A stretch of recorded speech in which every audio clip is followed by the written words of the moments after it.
Wow. Okay. This is fantastic. And it's a little dark. Okay. I think I have to do it like this. What change in this setting? Yeah. Okay. I guess I'll just do it like this today. So I'm gonna make this one. I'm gonna try to make it a little short today, not too long, because actually I feel like I need to go to bed a little earlier tonight than normal. A little tired. Anyway, so the topic for today, as we as advertised it, is more about the question regarding, how does one stay sane in this rather insane time? It's gonna be one of those things that is gonna decide if one makes it in one piece to the other side where everything begins to release. Like the way I often tell all my friends and clients is that don't worry, this is like a pullback of the catapult. Whenever you want to like shoot a catapult, you got to pull it back. So that's what's been going on. So now it's about to be released very soon. So I would say probably like around September, October, things might start getting a little better, I'm assuming. Because, what's up, brother Danny? I'm sorry, I'm kind of holding this today. It's a little dark, but if you want to join, I'm going to invite you. Feel free to say no, or feel free to say yes. Maybe you can have some, I don't know if you have time, but maybe like a regarding, some of our obviously opposing views on what's going on. But I love What's up? it. How you doing, my brother? Okay. I was hoping you would accept it, but I wasn't sure. I didn't want to take it for granted. You know, like I know we have different opinions on some stuff, but we're brothers, so brothers. So I'm not worried about offending you or vice versa. I'm hoping. So in terms of what's been going on, I tend to be a little bit on the side of I feel like the mainstream news media, they're lying, they're full of shit. I mean, that's just me, again, I'm not saying I'm right. Like I said, it's all perspective, right? But for me, it's like that doctor, you see, for me, whenever I'm hearing somebody, I rarely listen to their words. I'm always feeling their heart. The heart never lies. And that woman, the way she was speaking, she was speaking truth. I could feel it. Like she's one of those very emotional, heart-centered people that she can't help it. So that's part of why whenever I've been following the news lately, I just keep seeing people that I'm like, that person cannot be lying.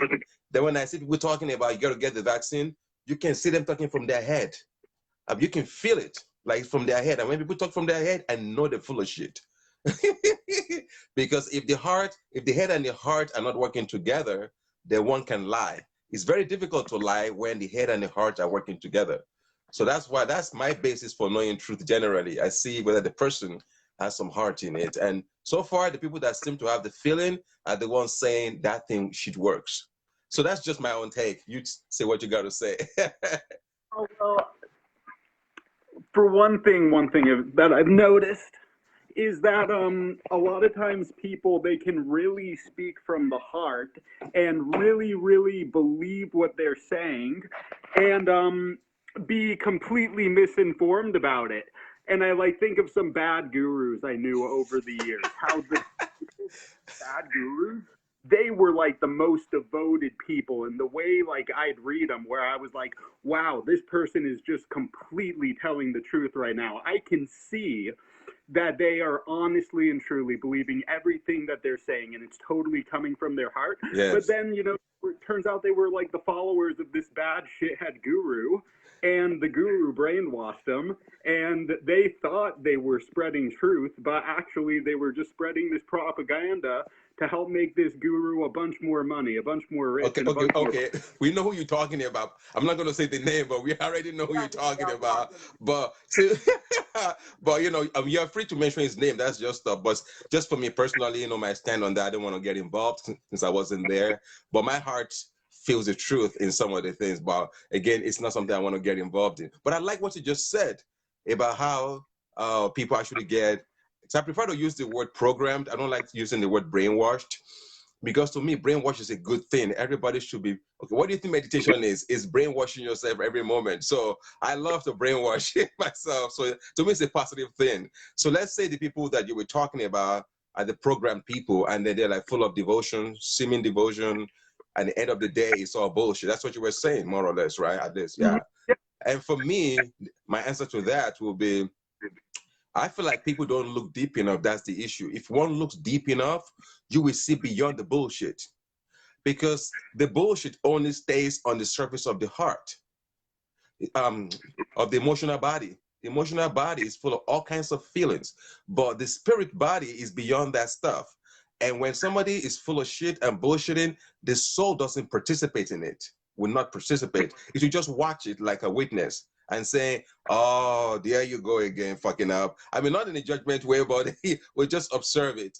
So for me, I feel like people just have to look a little deeper, and then you will see exactly what I'm talking, that if it's bullshit, it will be very superficial. There won't be, so when I say the heart, I was talking about the soul, you know, like the very deep level of the soul. That's what I meant, beyond the emotional body. If one can sense that, you will see, because that spirit would not participate in bullshit. You know, again, I'm not saying I'm right. I'm just talking from my own experience, of course, as a mystic, right? So I'm not saying I'm right, you know. Even if I was, I would never use that word, because to me, it's part of the issue. People saying they're right. It's part of what I say as the big issue right now in the country. Everybody's right. Everybody else is wrong. If you agree with me, we're right. If you disagree, and to me, that's not helpful at all. At all. It's just a matter for all of us to come together, and I share my view, you share your view. You know what I'm saying? That's my approach. I love that, you know, and then we can agree to disagree. Otherwise, it's chaos and war. We don't want that shit. Yeah, and like even though we have different viewpoints, I still feel like there's kind of an underlying similarity of our viewpoints. Because for me, it's like my viewpoint is, like I was a big fan of Karl Marx.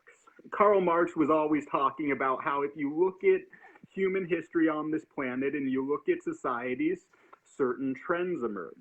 You have this trend of a certain group of people will come out and they'll be really power hungry and they'll be aiming on getting as much power as quickly as they can.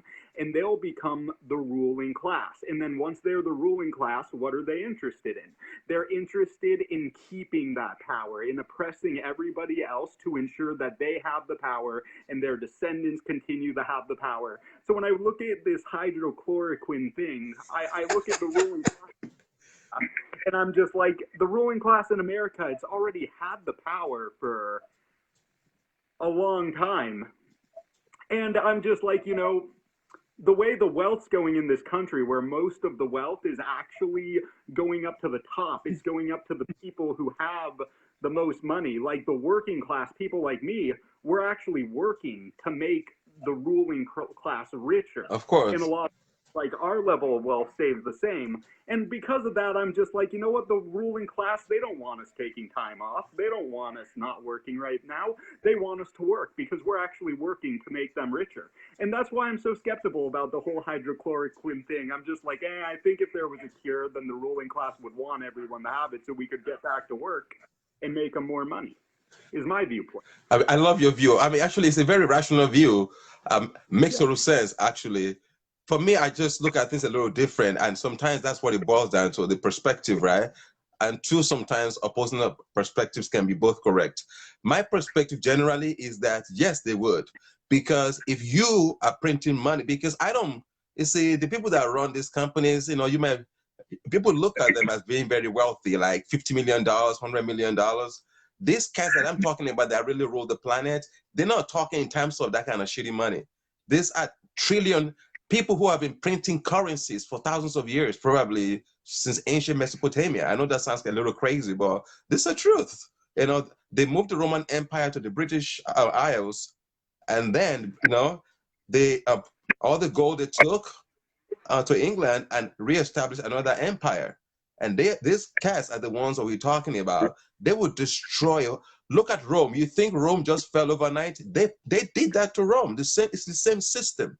If you want to destroy, you see, they don't give a shit about nations. They don't care. They're multinational companies. These guys are about money. So they bleed. This system bleeds like a like a nation. They will send them to war, kinds of shit. When they're done, they will collapse it. That's what they did to Rome. Look at all the vandals that were invading Rome. Same thing right now going on with the terrorists and everything. These motherfuckers, they set it up. The same system. You destroy that nation state through war. You keep sending them more and more war. And what are these wars about? To steal more gold.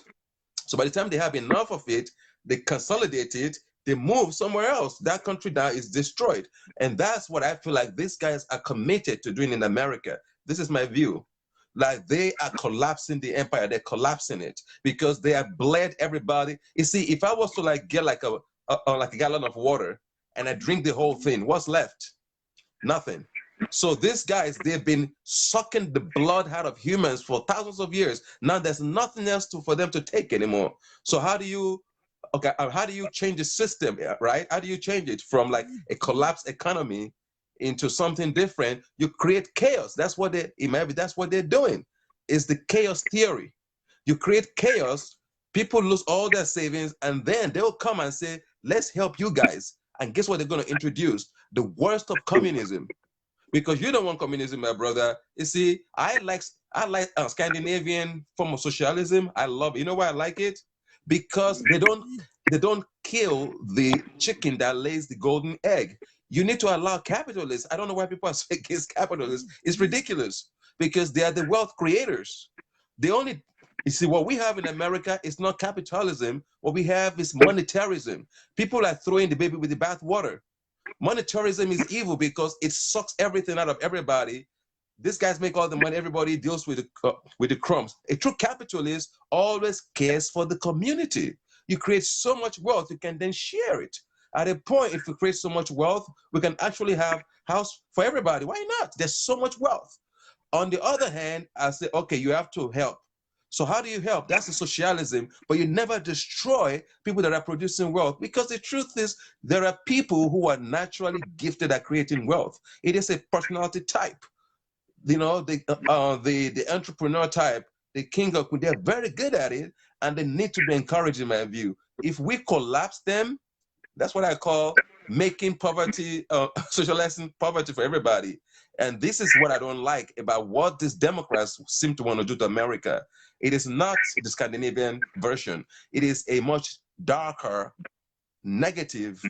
I mean, that's how I read it. That's why I took my stand powerfully, even against maybe some of my teachers. I don't know. But just my perspective, looking at the whole thing, I'm like, one has to take a stand. It's time to just take a stand and stop pretending. This is my feeling. Because a lot of people don't want to take a stand because of business. They don't want to lose students. And for me, it's like, fuck that. The most important thing is this planet is at stake right now. And if somebody says, oh, Lua, whatever, shouldn't be teaching spirituality because he's talking politics, then fuck him. Because to me, it's time to do both. Look at Krishna. He was a king and yet also a mystic. So what is this new age nonsense that people can talk about both? I don't understand it. As if one is lower than the other. We need to bring integrity to politics. That's all. It's not a bad field, just more integrity. And people are making it look like once you get into politics, somehow you're falling in consciousness. I'm like, this is madness. Well, yeah, I agree. That is madness. I think like a lot of teachers don't want to do that because, if you make yourself right wing or left wing, then congratulations, you just alienated from 50% of your potential students, potential customer base. But yeah, I don't think it lowers your vibration or puts you in. No, see, one of the things I love about you is how unabashedly you just speak your truth. You don't hold back. You just go for it. I feel like it's time for all humans to do that personally, not like as a judgment, but I'm like, why are we all, a lot of us hold back, and it's like, we feel like that's being humble. And for me, that's not being humble. To me, that's cheating. We're cheating life because life wants us to be our best on the planet. And one feels that one is being humble. To me, it's like one of the control mechanisms of humanity. Oh, be humble. Who is telling you to be humble? Usually it's the person that wants to keep you a slave. Otherwise, to me, true humility means that you know that we are all souls and all souls are equal. To me, that's humility. Everything else is bullshit in my view. As long as you can realize you're not special, you're not better than anybody, then you're humble. But yet you can still shine your light. That's what I tell people. Just shine brightly. Because now you're encouraging everybody else to also shine. Otherwise, everybody's already not shining. And if you dim yourself down, they'll dim even further. So to me, it's like we have to inspire each other. That's what I call inspiration.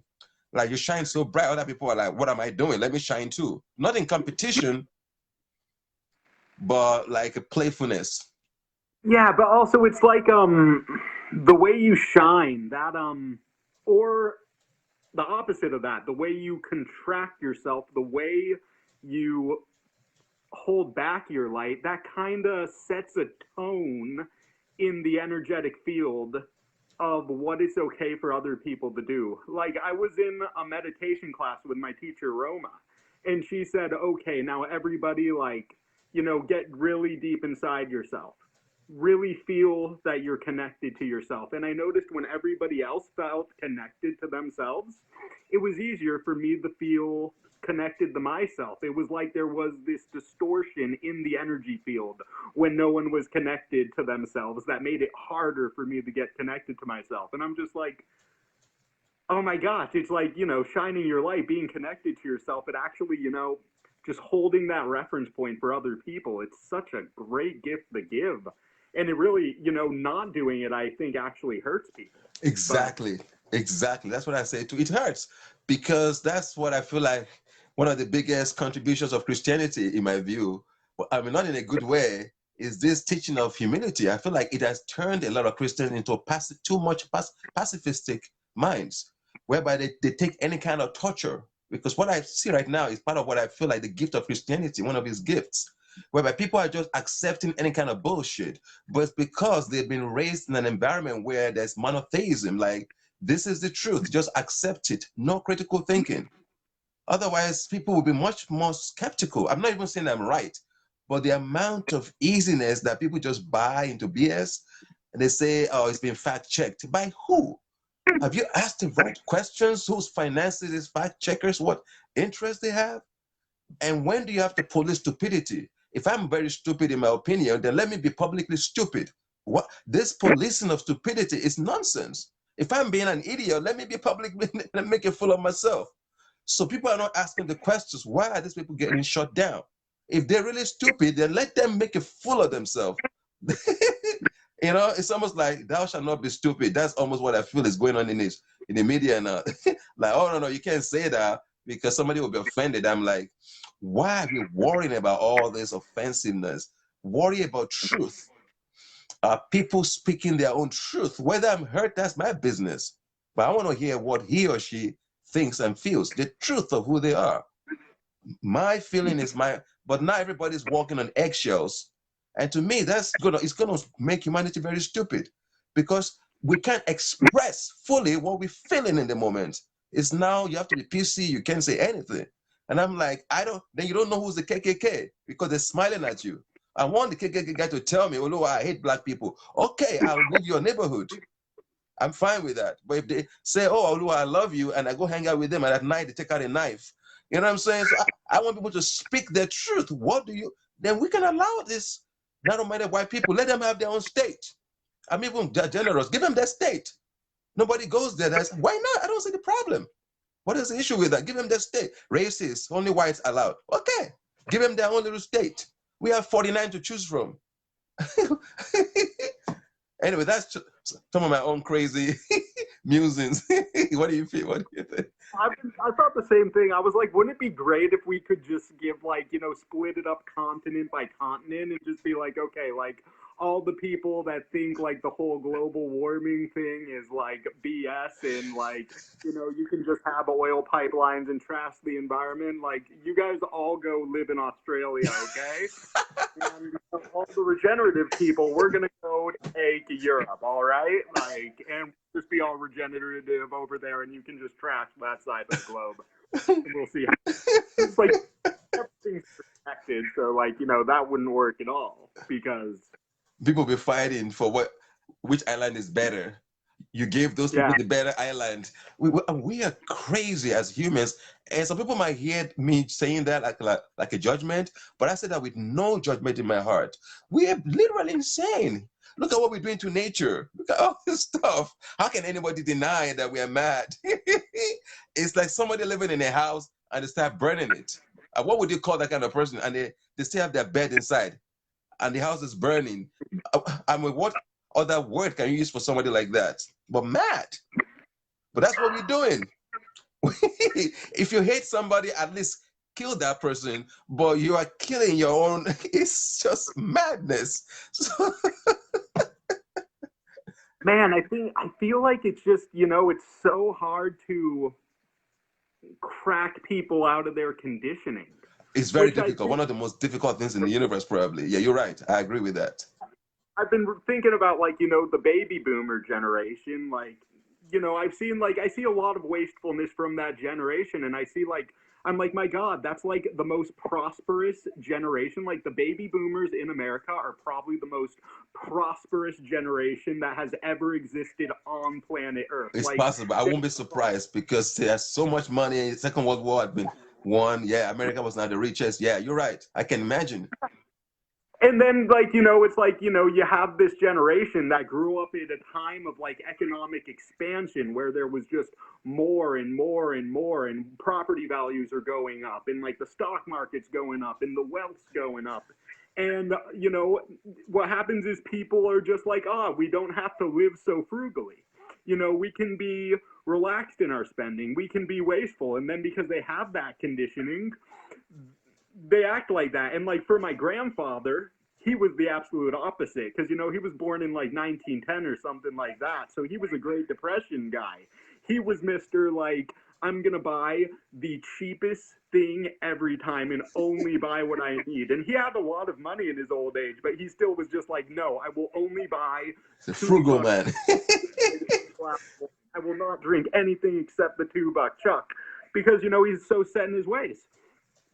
So that's like a tricky thing. Like, yeah, sure, we're burning down the planet, but it's also just kind of like this whole human condition thing where it's like, yeah, well, everybody's stuck in their conditioning, and how do we get people You out of know, that? And okay.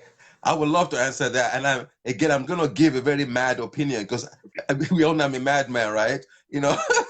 So let's just go for it directly, as forcefully as powerfully as possible. I would say religions should not be taught to any child less than 7. Don't talk about religion to children. That's how we destroy this planet. I know it sounds like, how is that possible?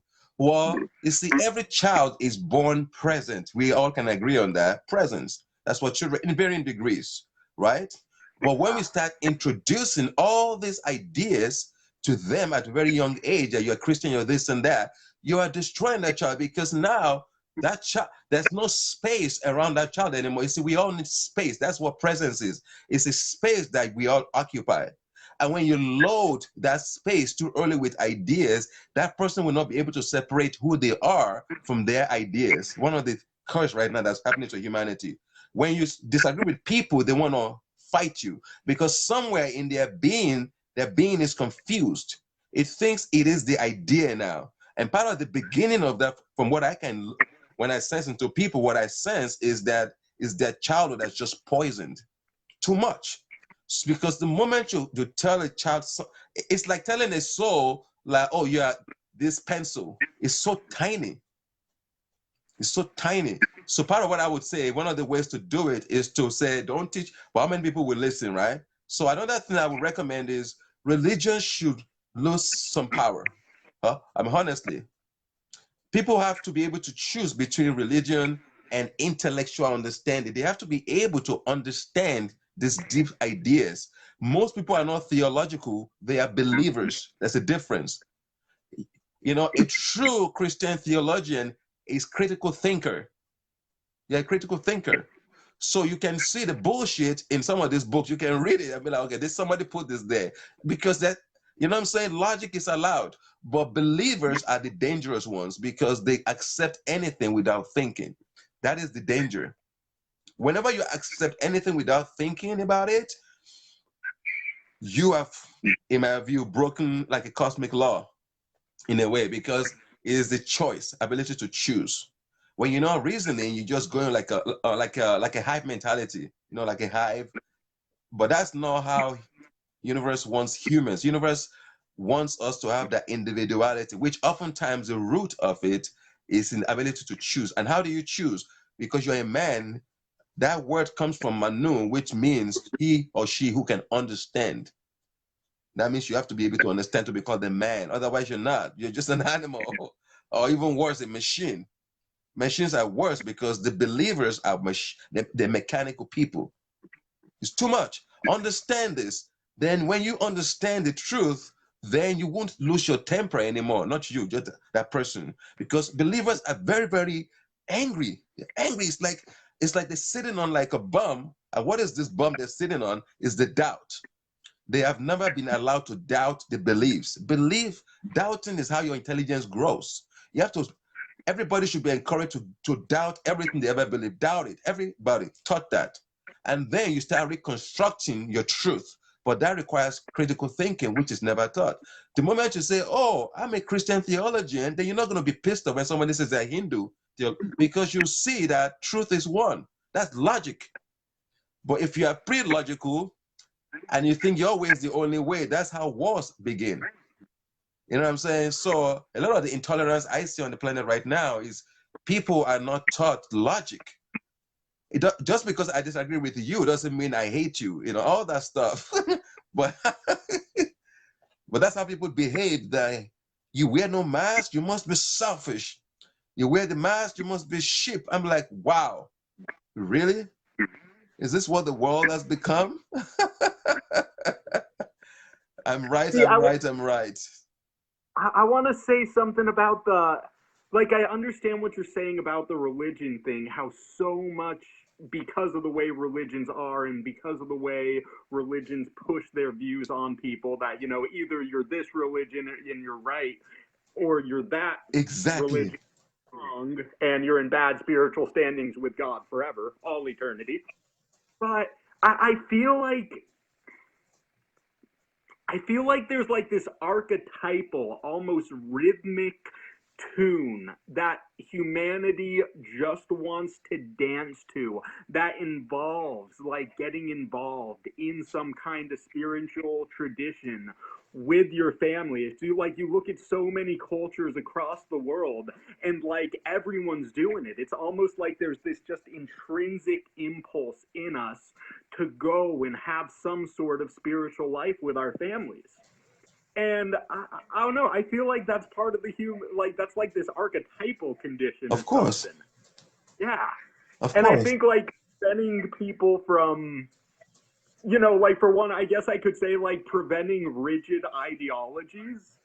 Now that sounds good, but like getting rid of religions, like for anybody under the age of 7, it just feels like that would be a sin against that impulse. I want to say that. Okay, I can see where you're coming from. See, maybe I chose the wrong word. For me, when I say it just means leave them alone, let them be wild. Okay, what I see, to me, what matters most in the masculine consciousness is presence. I mean, we can agree on that. An open heart. What's more important than that? But what we do as humans is once a baby child is born too young, you start giving them too many ideas. So they don't have their own presence. That is the intelligence. True intelligence is presence. To see into anything and decipher the solution about it. That is destroyed in the child's consciousness. That's why, Yeah.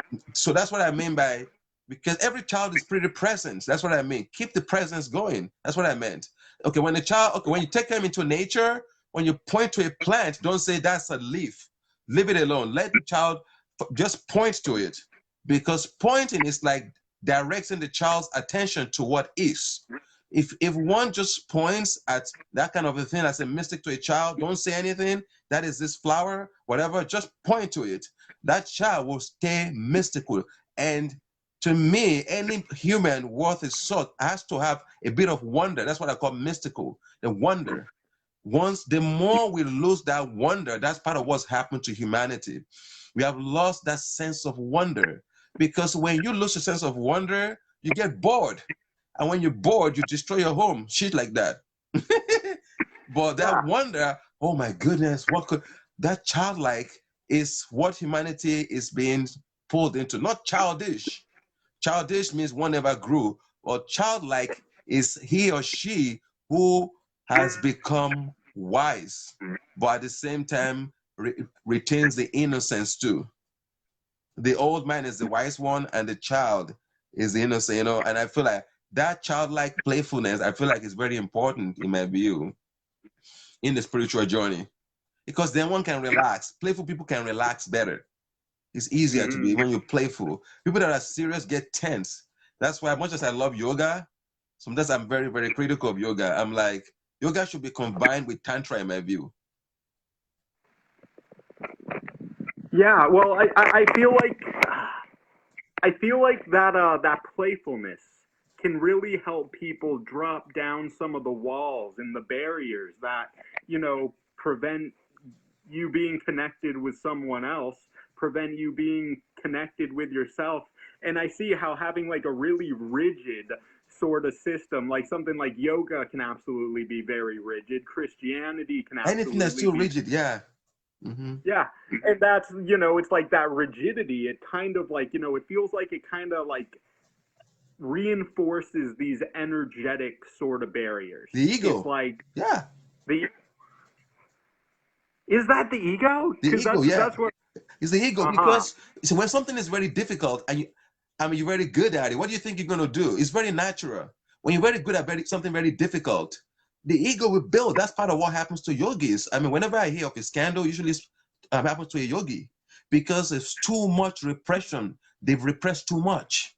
Because Yeah. he or she who's repressed will cause problems, because that energy will erupt from time to time and make you do things that you're going to regret later.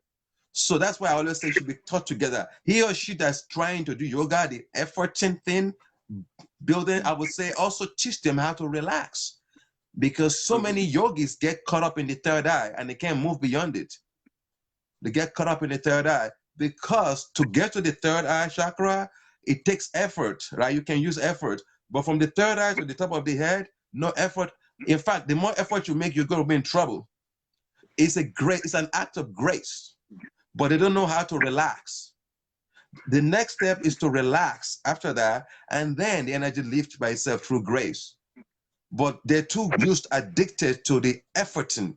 It's efforting, and then you get all these powers from it, all these yogic powers, then the ego has a bigger chance of exploding. Because now you can do what nobody else can do. That's why personally I teach more Tantra. Sometimes I teach yoga too, because it's hard to have an ego with Tantra. It's just so natural.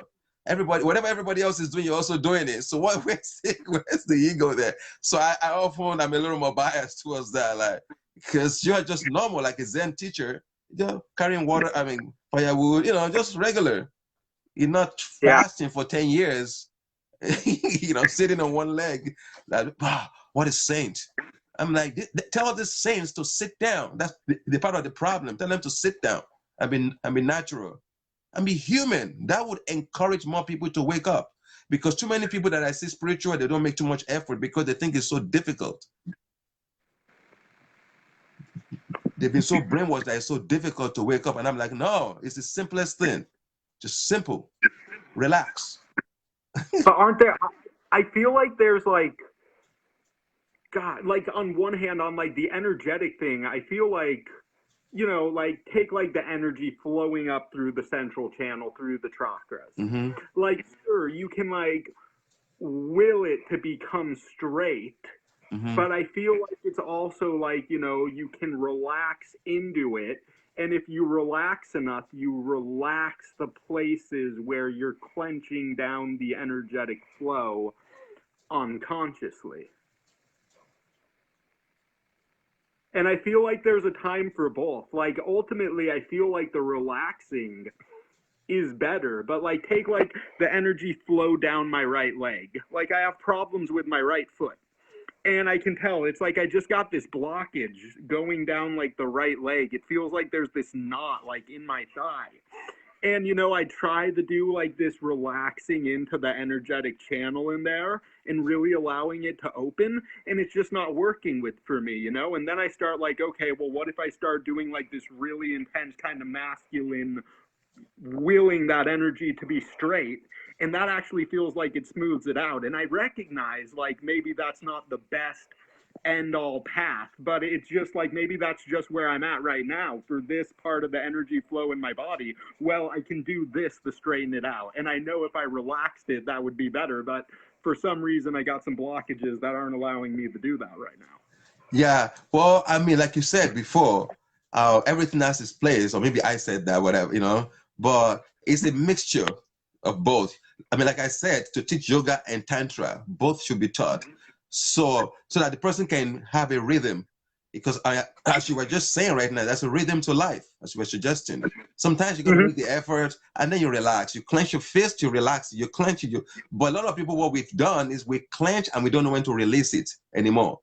And because you're feeling so much heat in your fist, and then you're getting warm and getting powerful, you may start throwing punches. And then that's what I call what's happened to some of these yogis. They get so much powerful, so many powers that it's hard not to want to punch people with it. Whereas you have to learn to relax your hand, relax it, and then let everything drop. And in that dropping, that's where people truly awaken, in my view. To drop it, drop all those seeds, just drop it. Not because you are engaged against them, not because you hate power, but because you know better. And what do you know better? You know that love is a higher value, but it's not something to know intellectually. It's a soul realization that one comes to. You just begin to experience it. That love is more important, and that love is the one that decides which powers gets used. But they will never be misused because love is the guiding force behind them. You see, so it's not really a losing situation, but people have been so scared into all these things, thinking that once the more they awaken, they're going to become a dodo or they're going to become stupid. I'm like, no, you're going to become more intelligent because the whole brain will work for the first time. Sorry. Oh, well, also, like, like in those moments when I feel like I'm most awakened, that's when I feel the most clarity. What was? And I feel like that's when I feel the most clarity. When I feel most Exactly. awake, I feel the most clarity. I feel like I see things the most clearly. And then because I see things clearly, I'm able to act appropriately, act in what the moment calls for. Absolutely. That's what I was talking about earlier as the intelligence. That's the intelligence, People think intelligence is knowing arithmetic and, being able to do all these complex equations. And I'm like, no, that's not intelligence, in my view at least. Intelligence always has an aspect of consciousness with it. If one is not conscious, or like a conscious thinker, one cannot really be said to be intelligent because that means the thought is getting too powerful and then it controls that soul. And when the soul is controlled by thought, it's a big issue. That's why I'm not against thinking. I'm just telling people to wake up and awaken their energy so that they can then master their thoughts. So thinking is not the issue. It's just about mastering, the difference between you and those energies. And then you can use them. Otherwise, when one attaches to the thoughts, that's how one becomes a slave to one's mind, which is the dilemma that too many humans are right now. They are lost in beliefs. It's not anything that serious. They are lost in belief. That's why I'm so against teaching too much things to children. Leave them alone. Keep them pure. Keep them as blank as possible. That child that's left as much as possible. I mean, you have to save their life, make sure they don't get hit by a car, all those basic stuff. But if that child is left, if I have a child, I'm going to do that because that child, by the age of 7, you can then introduce all that rubbish to them, all the ideas, all the beliefs, start throwing it at them. That child will never, those ideas will never enter that child's consciousness. They will never. And that's what presence is. It means thoughts don't enter your consciousness anymore. You have enough light. They burn off. Even if there's a little here and there, they burn off. Right? So that's the consciousness that the child needs to maintain and still be sane. Otherwise, I see a lot of PhD today that I'm like, wow, really? because they are lost in belief too. They've been educated too much in belief, too many years in belief, and they have a PhD at it. What do you think is going to happen to that kind of a person? So to me, I actually reverse everything. I reverse it. The more people are educated, the more I'm very suspicious of them. Honestly, I'm not lying to you. I'm very suspicious of the so-called intellectuals, because oftentimes they are the ones that are not thinking anymore. They're stuck in belief. They don't know anything about science. They've never done any experiment in their life. Never. Everything is read in a book. They're like the same way somebody goes to church and reads the Bible, that's how they treat science. That's why science is so degenerate right now. It's become like a catechism, like a sermon. You just read, memorize, and no, that's not science. Science means you're still thinking and you're doing experiments still. That's science.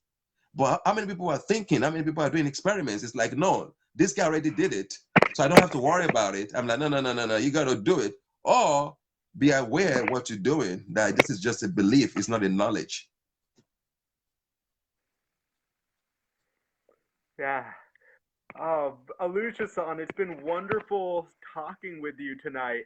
I gotta get going, but I would love to talk more soon, and I'd love to hang out. I'd love to come over to the Bay Area and kick it with you one of these days. Come hang out, man.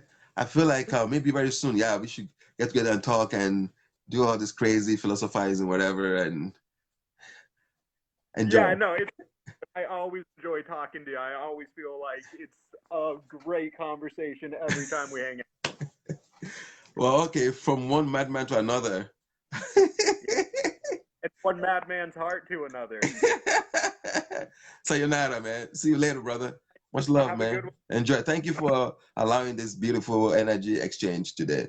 Thank you. It's beautiful. Yeah, I love it. So thank you for being so open. Yeah, thank you so much. This was great. I'm really glad we got to talk. Yay. Okay. Blessings, my brother. I'll see you, man. Much love. See ya. Take care. Much love. Bye.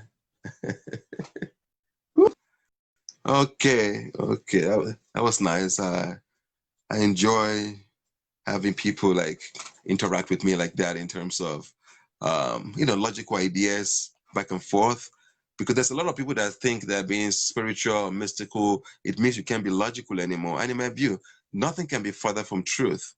In fact, the way I look at it, the deeper one can be present, the more one can actually be logical. Otherwise, logic cannot happen for that person. If there's no presence, nothing, that person can never be logical. Because to be logical means you can be detached a little bit from what you're saying. Then you can think. You can see it, literally see it. Oh, that's that idea. Okay, then you can examine it. Otherwise, you're lost in it.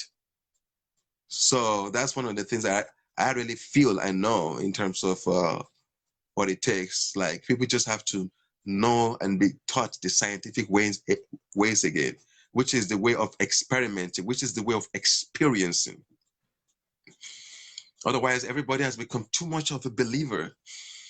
The way I look at everything is that, my goodness, everywhere I look, people are believers, too many. And like I was just sharing with him just now about the believers, so many billions. And who is a believer? A believer is somebody that just takes everything like, okay, thank you, like a child, but not in a fun, beautiful way of childlike, but that person never grew up. That's what it is. You accept things like a child. Oh, daddy said, oh, mommy said that. Okay, you are this, you are, oh, that's the prime minister. Whatever you say, it destroys intelligence. And part of what I notice going on right now in the country is people are not really being logical. They're not standing back to watch the game being played.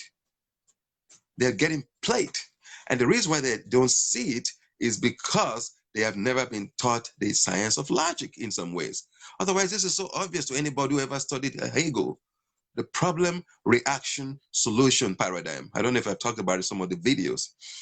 If you want to make people do something, you want to make them go in a direction, but you know they're not going to want to do it. You cause a problem over there, you burn fire. You burn fire. And then when they start smelling the smoke, they'll run in the direction you wanted them to go in the first place. It is such basic logic that I feel like should be taught to millions, billions. And then people can then understand what I feel is really going on, which is people, we are all being played. Divide and conquer. Otherwise, one cannot see it. Even if one is spiritually awake, if one hasn't really studied some of these things that I've studied maybe for like 20 years, one cannot understand this game. I'm not saying I'm the only one who gets this. There are many people, but this is something that you would have studied or observed if you study it like deeply, like I did. You begin to see certain hands moving chess, playing people like chess. Say, oh, you guys are black. We're going to say you are deficient in this aspect. You don't have money, but you are strong in bed. You have muscle. And this race over here, we're going to say they're not good in bed, but they can work hard. What do you think is going to happen to the one that you said that about? They're going to get jealous. And then they're going to start fighting each other. You see? But then they want to see who's just fed both of them this bullshit, because everybody's an individual. It's not a race thing. There are many, many kinds of archetypes, many types of personalities, and you find them all in every race. You'll find them all in every race. I mean, all the 13 or 9, whatever type, I mean, how much you want to cut the pie is up to you. You can cut the pie in so many, 140. But I mean, end of the day, you find these archetypes in all races. So that's why you're going to find some assholes. Okay, maybe I shouldn't call them assholes. That sounds a little mean. But some, like a dictator in Africa, I mean, we keep thinking, oh, Africans are soft-hearted. And I'm like, no, go to Nigeria. Go way back to all these guys, what they've done. These guys are not soft-hearted, but that's a myth about this soft-hearted African or whatever it is. It's like BS. In my view, a lot of Africans are very soft-hearted, but you also have some that will do against the stuff. And then we're going to say, oh, is this race or that race causing the problems? I'm like, no. When you have a particular archetype that has issues, emotional issues, let's say maybe the royal type, the king type, or the warrior type, and they're psychopathic, they have issues, they would fight against their own people without even blinking at all. People don't understand the psychopathy of it. That's why people keep thinking, oh, they would never do that. That's conspiracy theory. No, think of the psychopathic energy involved behind 9/11 or those big events. You have to literally think yourself that whatever you want to do is worth it. Otherwise, kill so many people for war. But this is how these people think. And they will use any race against somebody from a particular race to affect another race.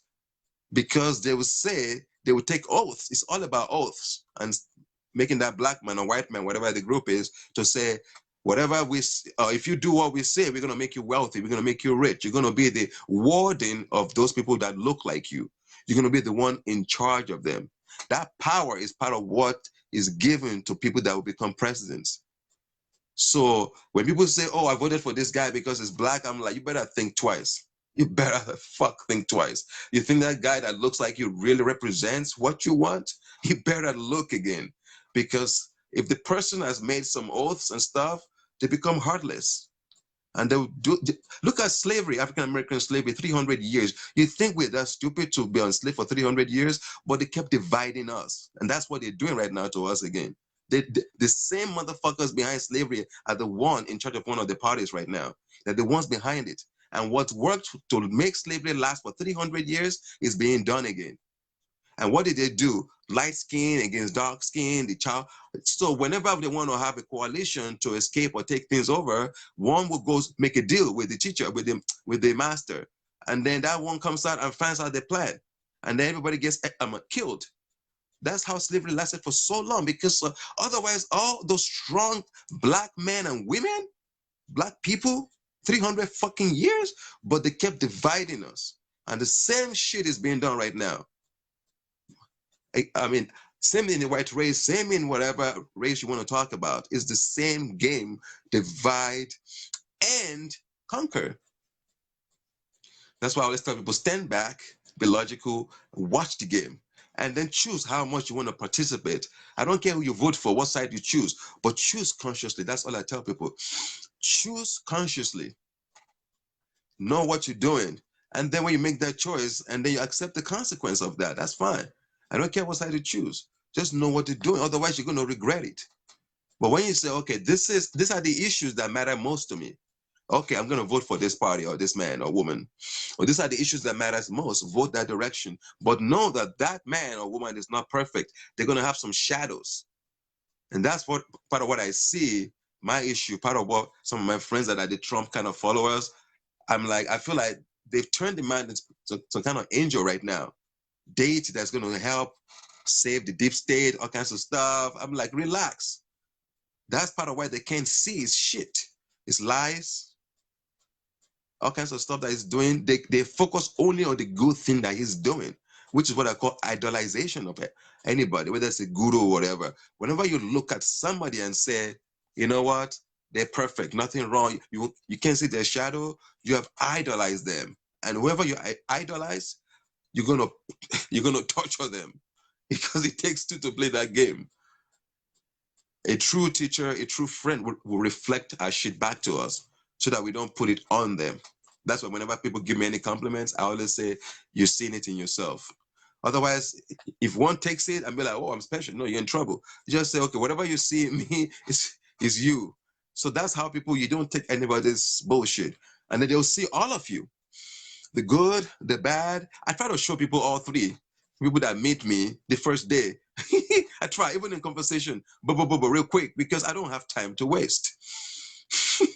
If you can't accept all these three, okay, why are we, I love you. I mean, no hard feelings, but no need to talk much because you're just going to be clashing. Let me see yours. Oh, I can be with that. Oh, you can't be with mine? Okay, bye then. Because I'm not trying to be good. I don't give a damn about being right. To me, what matters to me and what I tell all my friends is act according to your own knowing. That's all, your truth. Imagine all the Nazis back then when they were killing the Jews, right? And imagine like 2-3 million Germans having this kind of courage to say, I don't buy into this crap. I'm not going to support it. Many more Jews would have been saved. But guess what? People were like going along with the plan, well, out of fear. So that's why I personally understand when people go one way or the other, because I know what the system is doing right now. Excuse me. What the system is doing right now, from my perspective, is they're using people's most primal fear against them. That's what I've noticed generally, whether people are for mask or not. They're turning people's fear against them. And when you turn people's fear against them, you're going to control them. That's the game they're playing right now. People are afraid of death. That is the biggest fear. That's why even the most rational people you can find, even they buy into the bullshit. Because once the fear of death is there, who cares about rationality again? Who cares? Who cares about rationality? Once the fear of death is triggered, you just start doing exactly whatever you're told. Run that direction. You start running that direction. That's what's being done. Yeah. So that's why I have a lot of compassion for people that I just believe in this stuff. The fear of death is evoked, is scaring the bejesus out of their ass. So they can't be, of course. So those people that are like say, oh, those sheeple, I'm like, have some compassion. When people are so afraid, what do you think? They're going to buy into that.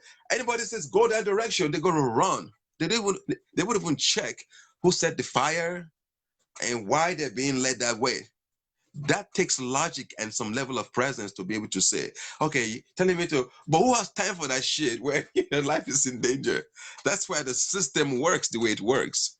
They've studied humanity so well. They know that once you scare people, all the philosophy goes out the window. All the ideas. I'm sorry to be laughing because I know that there are people truly suffering, and I apologize. I hope I don't sound so heartless. But for me, it's like, we just have to be honest with each other. Enough of the game and the bullshit. So I'm calling myself on this shit, so I'm not pointing finger at anybody. It's just a matter of being honest to oneself and to whoever one is talking to. Otherwise, if we all keep playing this game, I'm right, you're wrong. I laugh because sometimes what to do when something is so dangerous, you just have to laugh, you know. Was it Nietzsche that said I have to keep laughing unless I start crying or something like that? It's just the implication It's more than what people can even understand of this self-righteousness. Even if if it's correct, factual, that attitude of I'm right. See, what people don't understand is the difference between being correct and being right. You see, correct means, okay, let me show you. What's 2 plus 2? Let me show you. That's correct. You see, agreement. That's correct. Rightness is an energetic thing. That's why it's so nasty.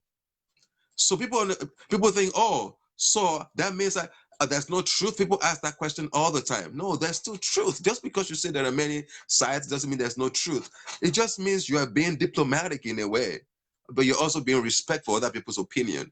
And then you're going to show them, and when they see it, they're going to, that's correct, because you showed them. But what people think is, they're confused. Being right is a judgment. That's why it gets a lot of flack, and it should get that kind of flack.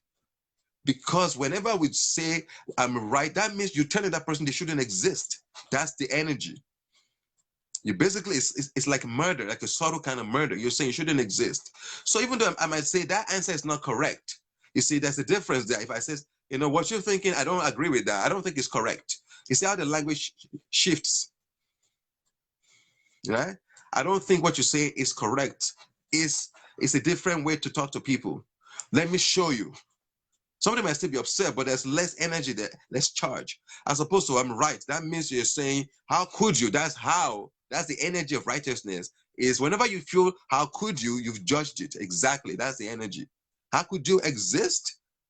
If it wasn't meant to exist, it would not exist. So whatever we judge is like we're trying to destroy it, and that's not allowed. That's why it prevents awakening, because it's almost like the number one rule. No, not rule, like a test. Like you can't even pass this. No, you can't. No, you just, whatever it is, you just be with it. And how do you be with it? It's part of what I share in the sessions with people, some of the clients, whatever that I talk to, because this is very simple. It just requires one to just be what I call truly humble. Not, you see, what people are taught humility is not humility. That is just somebody wanting to put you to work. They say, it's more like a meek. No, don't let anybody do that to you. Don't be humble. Be yourself. Because humility is already existing. Don't worry about it. On your soul level, you're already humble. So that's taken care of. Don't worry about it. What I would say is don't bow to anybody. And that's what these people call humility. No, never bow. If you bow, make sure you'll see, that person will not take it on. It's almost like two emptiness bowing to each other. Like I've had teachers, that I bow to, and I still would. But it's like two empty beings bow to each other. Yes. Otherwise, if one is bowing to somebody, that means you're giving your power away. No, when you bow to somebody, it means you're saying, I am, you are. It's true humility. You're not better than me, I'm not better than you. That's bowing, true bowing. One has to embody that level of presence. You have to feel it in your heart. That person is not better than me, I'm not better than them. We just are. That's how you attain that simplicity and that connected with your teacher. People think to be with a teacher requires to worship. That's not true. If you worship any teacher, you're in trouble. You're in trouble. Yes, share this, Patricia. Yeah, don't worship anybody. But whenever you worship people, you're going to make them into an idol. And when you make people into an idol, you are in trouble because you're going to put them on a pedestal. You will refuse to see their shadow. And in my teaching, the way I see life, if you don't see somebody's shadow, it means you don't love them yet. I'm going to say that again. If you are not willing to pay attention to somebody's shadow, that means you can't say you love them yet. Your love is partial, so. The more you can say, bring it on. Let me see the whole thing. Show me the whole thing. And I will reveal as much as possible to you. That's how love deepens. People talk about soulmates. That's how you do it. Say, you be naked, I'll be naked. Okay, deal. Otherwise, what people call relationship, in my view, we are all lying to each other. And when you idolize somebody, whether it's a teacher, your friend, your partner, you will hate that person. It's a cosmic law. You will hate that person. Why? Because You are supposed to be seeing all of them, but you're not. You're going to later blame it on them, saying they hid that part from you. Can anybody say yes to that or not, right? You will project onto them, and then when shit hits the fan, you begin to see the shit you've been avoiding to see. Then you're going to say, you betrayed me. No, they showed it all along, but you weren't paying attention.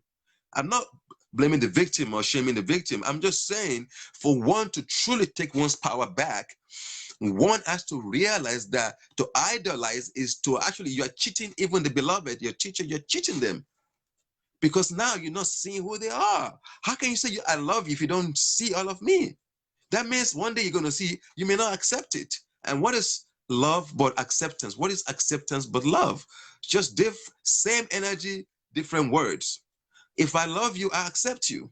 It doesn't mean I'm going to hang around you for another day or two. I might say bye-bye. But I will still keep my heart open. That is what I call true eternal love. To see another and make a silent promise, because you don't have to tell anybody. Like a silent, deep, silent promise to them that I will never close my heart to you. That is what I call, to make such a commitment is what I call true marriage. You can go to the court and sign all kinds of documents, and the following days it's all rubbish. But in my view, a true marriage means two people, two individuals who make that commitment to each other. That, how can that ever lead to divorce? It's virtually impossible. It's hard. Because you've made a commitment that if you do something that triggers me, I will for sure call you on it, but I will let you know that, look, whatever you said triggered me. I will use responsible word. I will not blame you.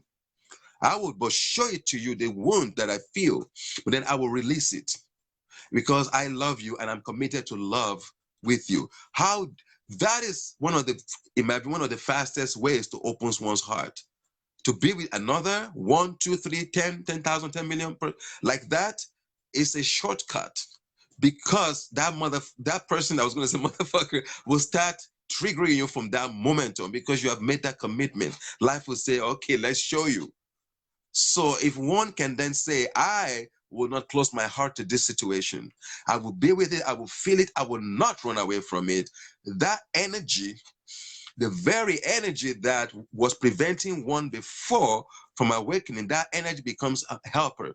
Because all those so-called negative energy, nothing negative about them, they are just fire that's not refined, unrefined fire. So when you feel your pain, when you are present with whatever is, when you feel it, you allow it, it's like you're setting fire to the matchstick and there's an explosion in your heart. And that's how one opens one's heart.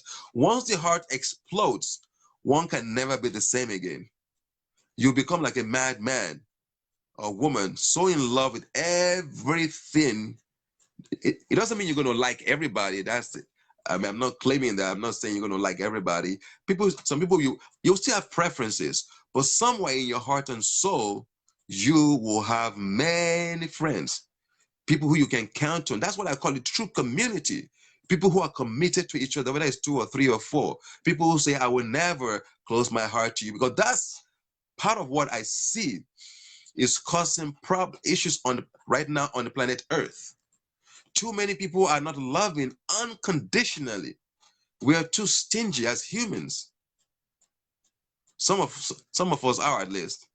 Like, to love only one person, that is not love. That is soul kill. If one wants to kill one's souls, one should do that. Focus all your love on one person. Before, sooner than later, you're going to become an enemy. Both of you start fighting each other because that's rude. No, you have to spread your heart. It doesn't mean you're going to be promiscuous. I'm not saying that. It doesn't mean you're going to have sex with everybody. No, it just means that you're open to all, plant, animal, whatever.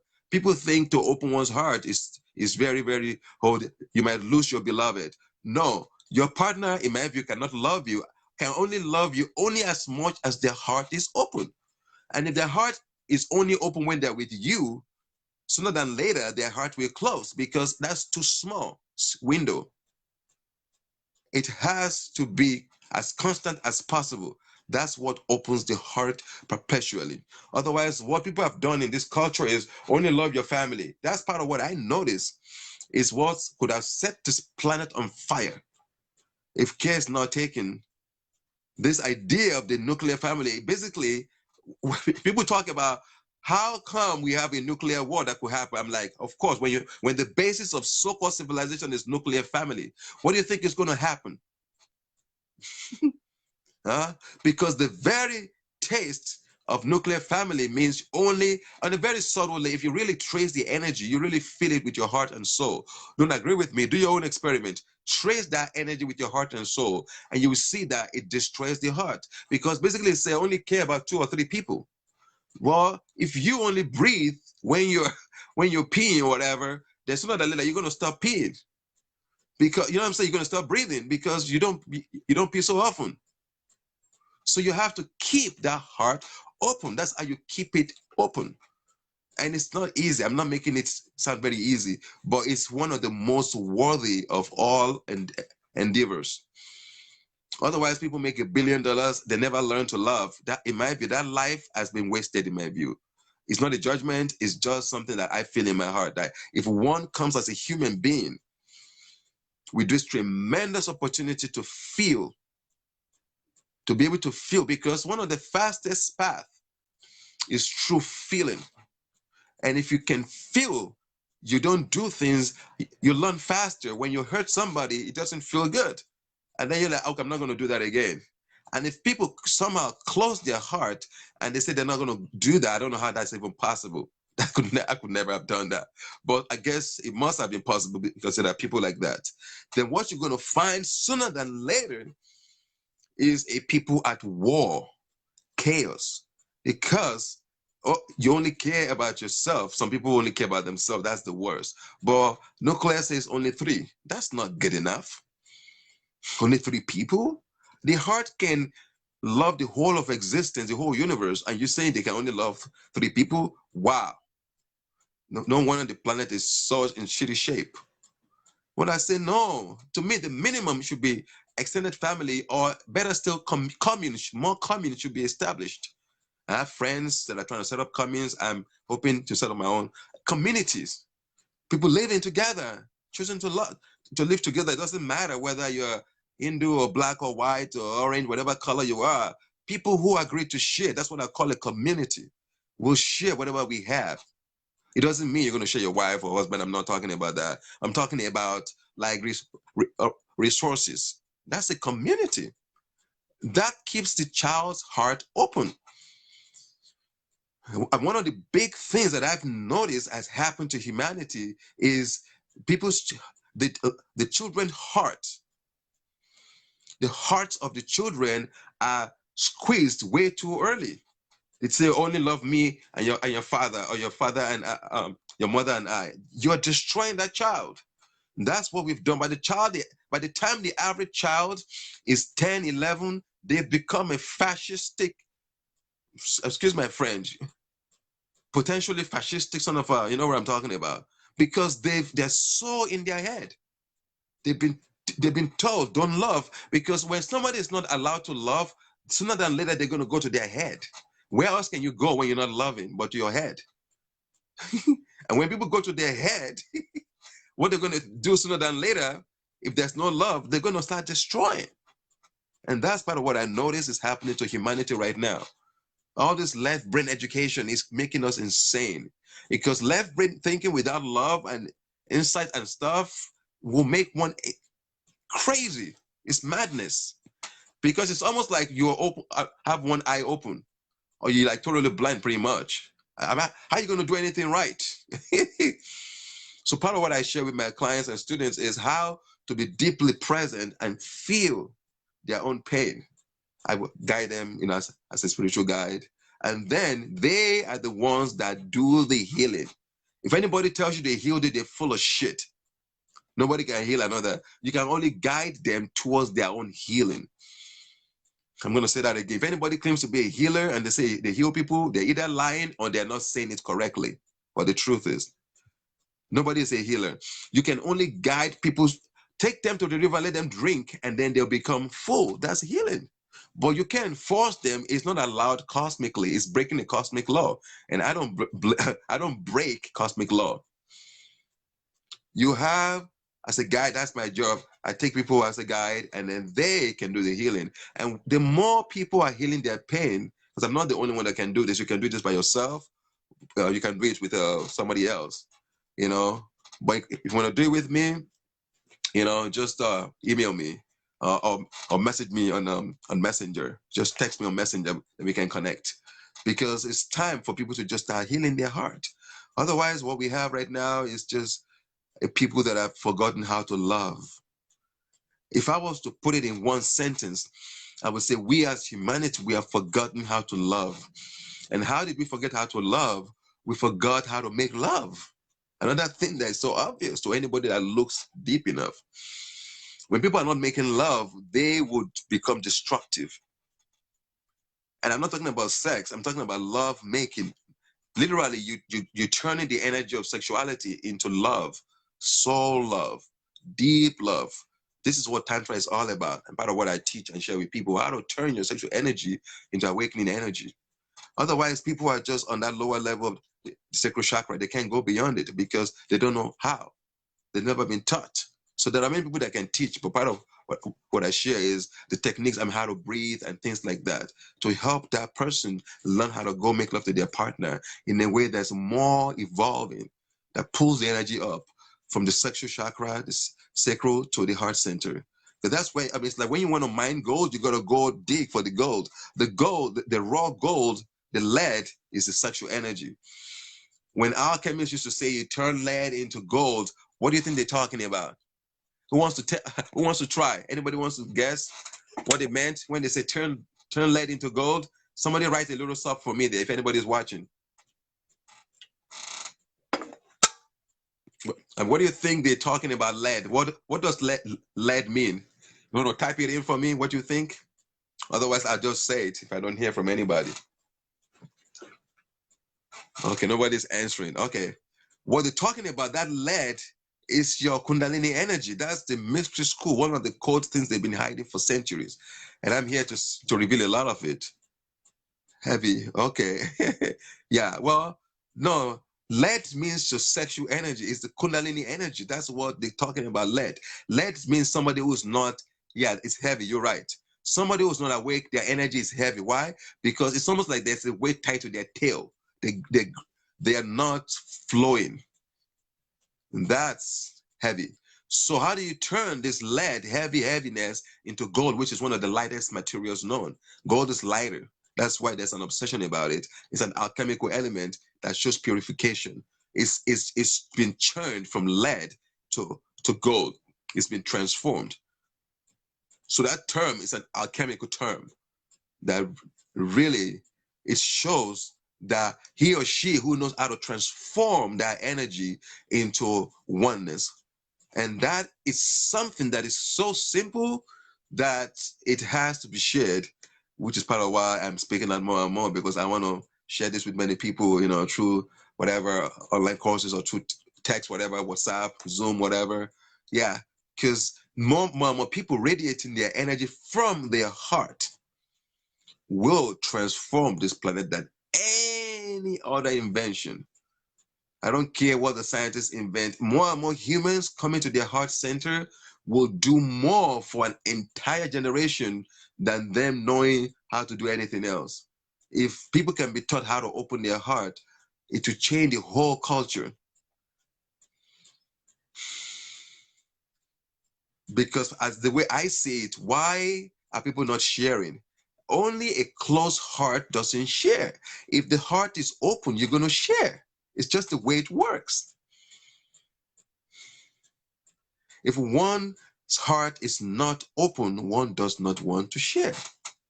It's just basic mathematics. It's not even like anything so sophisticated.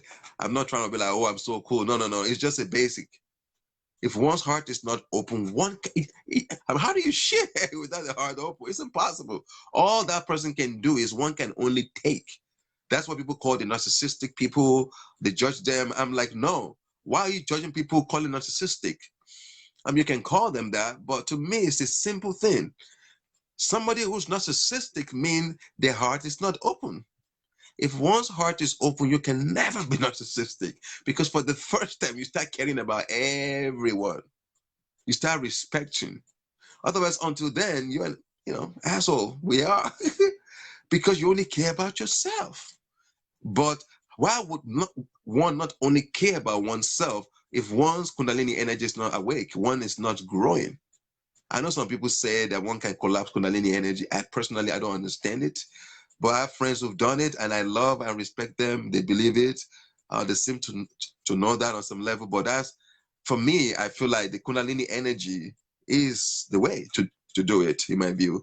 The only thing I have to say in terms of Kundalini energy, which I feel like should be talked about a lot, is it is not the ultimate. That's where I feel like it's not about Kundalini that's the issue. But there are spiritual people that have gone against the Kundalini thing. They're like, oh, that's just negative. And I'm like, no, don't say that, because that's not true. Of course you can say it, it's your freedom. But where's the truth in that? Because Kundalini energy needs to be transformed into what the Egyptians used to call the Ka. To transform the Kundalini into the Ka is the alchemical work, true alchemical work. How to turn Kundalini energy into Ka, because Ka is the beautiful energy. And that beauty, once it takes control of the Kundalini, you can only serve love and beauty. That's what I'm calling transcendence. So it's not about being afraid of Kundalini energy and bypassing it and saying, I mean, of course, I'm pretty sure there are other systems, but I'm like saying, no, go through the Kundalini path, but go beyond it. How do you go beyond it? That means you have to learn to relax. Relaxation is the way. To go beyond Kundalini is relaxation is required. That's why sometimes I make fun of yogis, even though I'm partly a yogi too, but I'm more of a mystic than a yogi. Because yoga is effort and effort and effort. And at a point, you got to relax, but they don't know how to relax. So I believe, teach people yoga and the mystical path so that they can know already how to relax. Otherwise, it might be too late in a particular body. They become so rigid in their body. They've done so much yoga that they're so rigid now. Otherwise, they know how to relax. Then they can do this work. Because to relax is actually what liberates one beyond the Kundalini. That is the relaxation. That's why I always say Tantra is more superior to yoga. I don't care what anybody says. I'm speaking from experience, and also even Osho, one of my called masters, has said the same thing. And in my own journey, I feel like that's truth. Again, I'm not going to say it's the only truth, but I feel like yes. Because now you know how to relax, and to relax is what does it. Suddenly you are magnetized into beauty. And then from that point on, every moment of your life is lived serving beauty. When I say beauty, it doesn't mean your physical body. It means your consciousness. Consciousness is beautiful because it sees and it knows. That is beautiful. And he or she who's beautiful can only create beauty on earth. Even if because we're all human, right? You might make mistakes here and there, but even those mistakes will be transformed into beauty, because the very energy that they're coming from is from the beautiful realms. When anything is done from that level of presence and consciousness, then that has to manifest sooner than later, even if there are errors in the human expression of it. That's why I always tell people, try to attain beauty. How do you attain beauty? Meditate. One day, the meditation, what it does, when people sit down for hours not moving, people say, well, that guy is very advanced. I'm like, yet. He or she is advanced because they can sit still. But I'm saying there are many more levels. Because after sitting for a long time, when you're so still, guess what happens? Energy begins to build and build and build till one day, what's going to happen? It will explode. It will explode.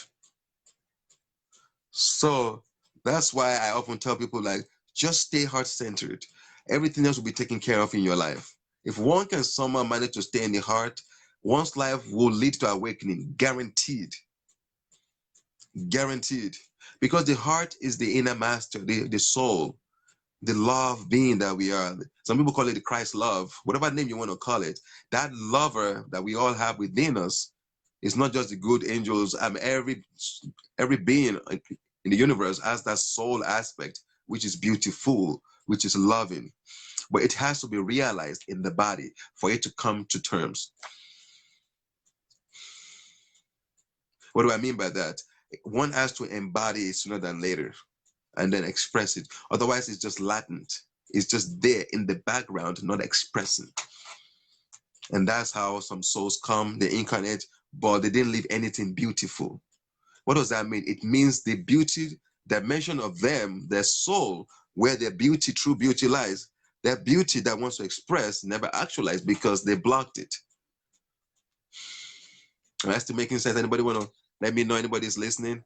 Otherwise, what time is it? Oh, I'm going to shut this down soon. But you guys enjoy. Is anybody watching this? Not that it matters anyway, because I would just keep going anyway, because I'm just sharing from my heart. And the heart just speaks what comes to it. So here I am just sharing my heart. And if anybody resonates with what I'm saying, you can reach out to me. Okay, good. Patricia. You can reach out to me. You can text me on Messenger or my email, Oluwa Adams. Just the way my name is written, Oluwa Adams 9, number 9. So Oluwa Adams 9 at gmail.com. Oluwa Adams 9 at gmail. You can just email me and then we can chat. Because I'm going to share this video and hopefully somebody or at least one person will be able to, derive something of beauty, of presence and joy and bliss and all the energies of the soul, the I am that we all carry and embody. If anybody can get like a taste of that from what I'm saying, or at least they can learn how to be logical more and more, or how maybe they can check everything they ever believed into logic. Even if that minimum, I will be happy that I've done what I wanted to do today. Because beliefs has to pass through that doubting stage. All beliefs. That's part of what I love about science. You have to pass all your beliefs. That's part of what I call the initiation into adulthood. This should be taught to every 20-year-old. I mean, if it's taught earlier, the better. But 20-year-olds, you got to tell people this thing. Say, everything we've taught you, don't believe it. We've lied to you. In fact, if you have to kick the person out of the village, do it. Just so that they can begin to question everything that they've ever known. That doubting is what creates what I call a true scientific thinking. The root of it is, this doubting phase. You doubt everything. Because out of the ashes of doubting is born knowledge. I'm going to say it again. Out of the ashes of doubting is born knowledge.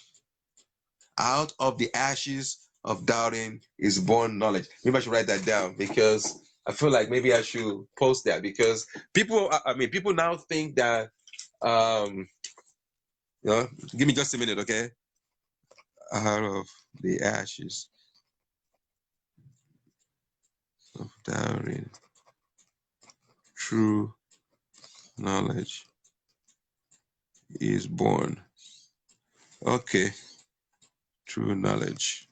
Okay, sometimes I say things and I'm just like, oh, I should just, because sometimes the truth is, almost everything I say, I won't say everything, almost everything I say, the reason why I don't say everything is because sometimes, I just speak normally to people and I'm just like, just like normal life. I'm not particularly concerned about being deeply aware or anything.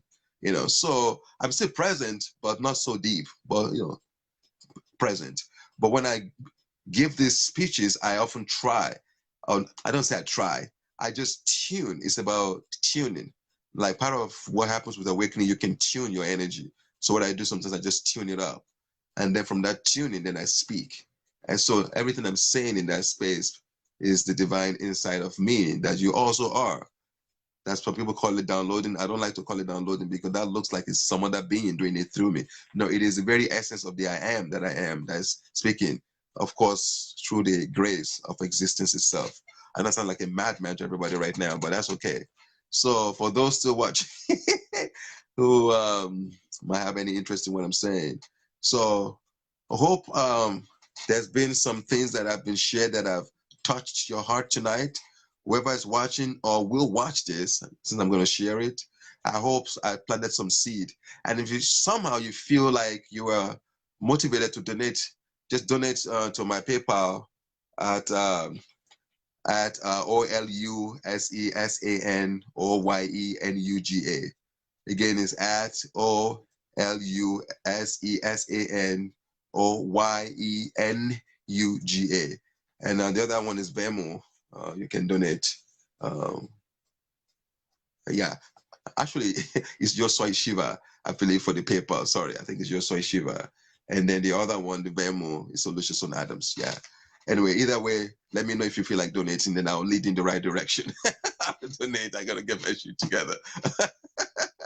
But anyway, you can message me anytime. And yeah, so I hope this has been helpful. Not helpful. You've benefited from it. I don't like the word help. Help looks like somehow I'm better or you're better. I don't like that. I prefer to say has been of assistance to anybody who's watching or will watch this, because that's my biggest intention.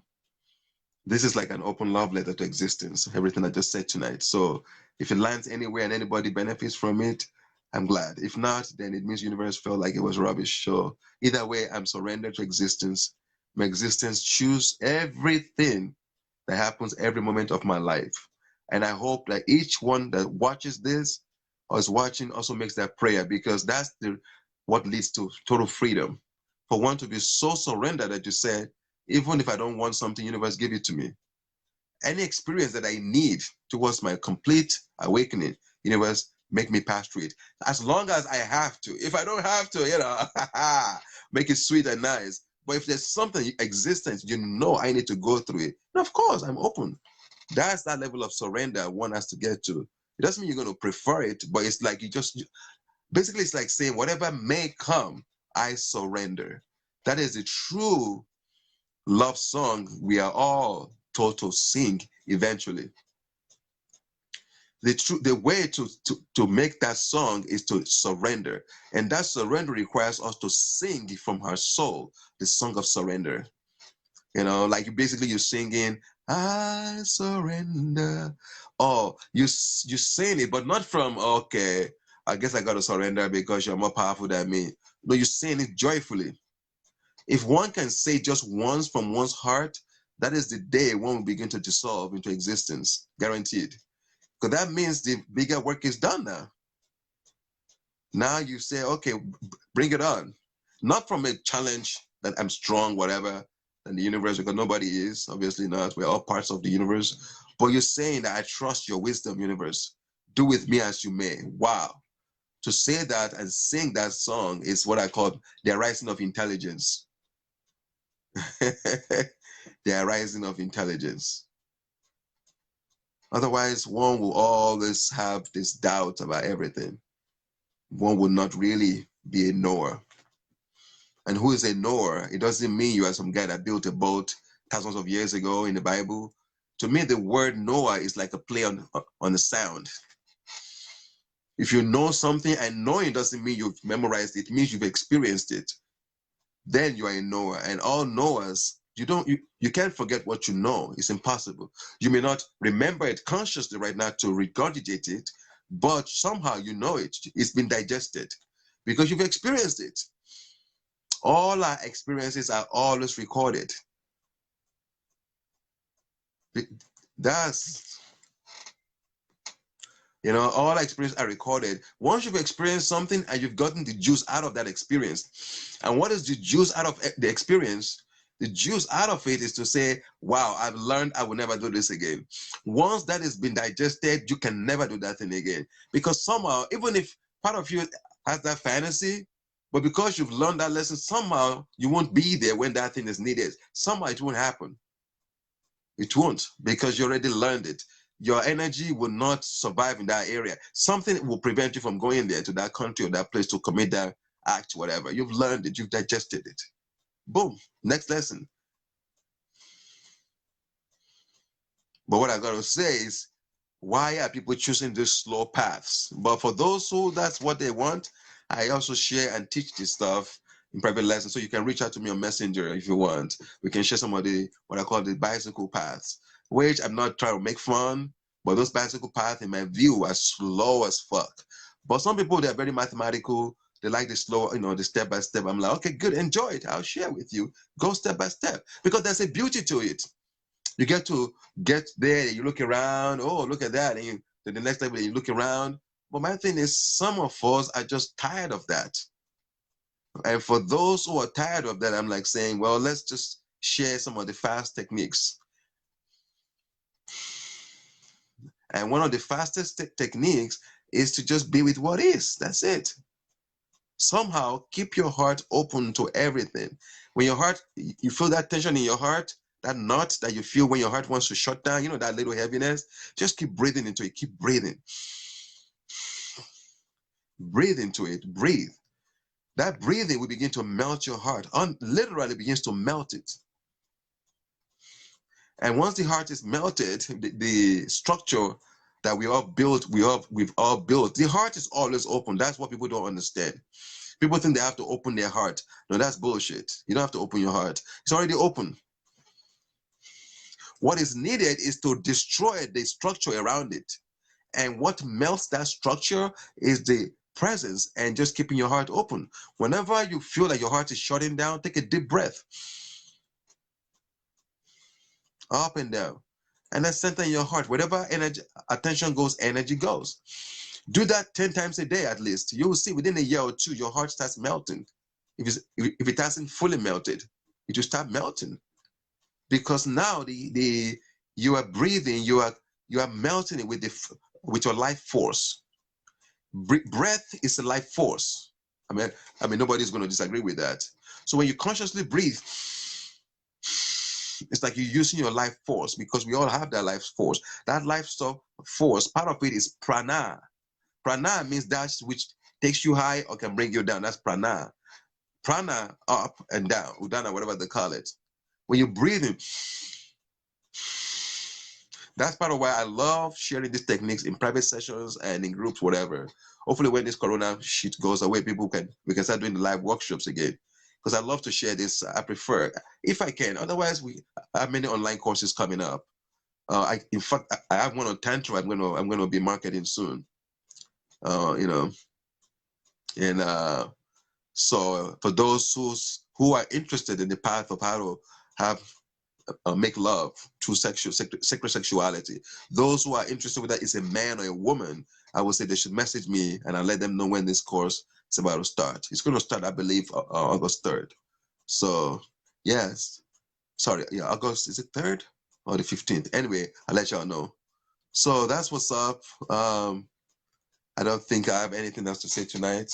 I think I'm done, at least on this medium. So love you guys. Keep your heart open and keep singing. Okay? One love, all the children sing. One heart, let's get together and feel all right. Let's all get together and sing the one love song, because we are one humanity. All brothers and sisters. I don't care what race, what alien race, whatever it is, human, whatever. We are all one family.